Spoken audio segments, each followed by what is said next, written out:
మొదటి పేతురు 3:9. ఆశీర్వాదమునకు వారసులవుటకు మీరు పిలువబడితిరి గనక కీడుకు ప్రతి కీడైనను దూషణకు ప్రతి దూషణైనను చేయక దీవించుడి.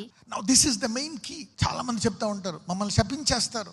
కుటుంబాల్లో ఒకళ్ళనొకళ్ళు శపించేసుకుంటారు. తమ్ముడు అన్నయ్యని, అన్నయ్యని తమ్ముడు, అక్క చెల్లి అక్కని, భార్య భర్తని, భర్త భార్యని, తల్లి కూతుర్ని, కూతురు తల్లిని. People curse each other. ఒకళ్ళనొకళ్ళు శపించేసుకుంటారు, అనేక రకాలుగా దూషించేసుకుంటారు. మీరు ఎలా చేశారు కాబట్టి మీరు డాష్ అయిపోతారు.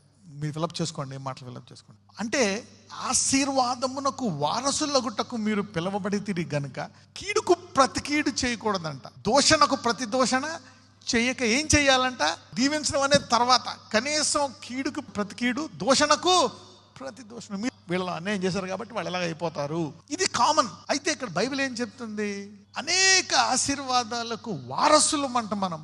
ఆ ఆశీర్వాదం కోసమైనా మనం విశ్వాసంతో అట్లీస్ట్ శపించకుండా అన్నా ఉండాలంట.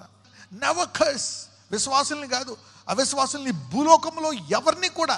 ఎందుకంటే భూలోకంలో ప్రతి ఒక్కళ్ళు ఏ స్వరూపంలో ఉన్నారు? ఆయన స్వరూపం. అంటే అందరూ నా వాళ్ళు, నేను అందరినీ ప్రేమిస్తున్నాను, లోక పాపమును మోసుకెళ్ళిపోయిన గొర్రెపిల్లను. So don't curse anybody, don't put down any body.